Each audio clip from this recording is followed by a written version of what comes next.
Dami po lumabas na bata sa misis nyo, nakaka 998 na po kami, last na ata yan, nasa tiyan niya.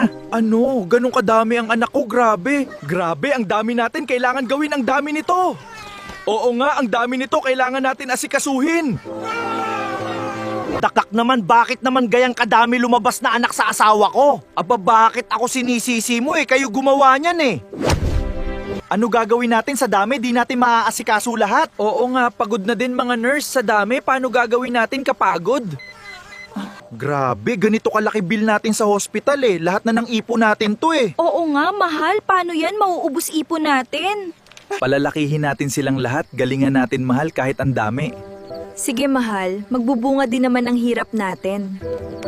Grabe, nakakapagod naman. Ang hirap pala ng ganito. Oo nga mahal, hayaan mo. Paglaki nila, madami naman mag-aalaka sa atin. Paano kaya pagkakasyahin ng sweldo ko sa lahat ng gastusin ng mga anak ko? Kailangan ko mag-double kayod nito, kapagod. Grabe, kapagod. Ang dami ng anak ko. Hindi ko na alam sino uunahin ko. Hindi ko na nga sila nabigyan ng pangalan sa dami. Pagod na ko kakatrabaho. Ang iingay pa ng mga bata dito sa bahay. Ikaw lang ba ang pagod? Ikaw kaya mag-alaga sa ganito kadami anak? Grabe, nakakapagod na araw. Hindi pa ako makakatulog sa ingay. Hay, grabe, parang naging pabrika ng bata ang bahay ko. Umalis na kayong lahat sa bahay ko. Stress na ako sa inyo. Bahala ka pag sisisihan mo ang ginawa mo na to sa amin. Paano na kami nito? Ano na gagawin ko? Hindi ko alam kung saan magsisimula sa dami ng anak ko. Paano na? Paano na gagawin ko? Kakayanin ko kaya na palakihin lahat ng anak ko mag-isa? Sino tutulong sa akin? Saan kami pupunta? Tululungan mo kami, sir. Maawa ka na sa amin. Sige, tutulungan kita pati lahat ng anak mo.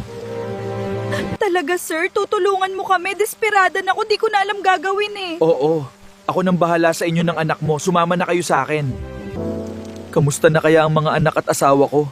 Saan na kaya sila mapupunta? Tama po ang ginawa ko na pinalayas ko sila. Salamat at pinasakay mo kami sa kotse mo. Buti nagkasya kami. Yung iba anak mo nasa kabilang sasakyan pa. Ang dami nyo pala. Ngayon sa mansyon ko na sila lahat nakatira. And gusto nyo ba malaman ang susunod? Mag-follow ka na para masubaybayan mo.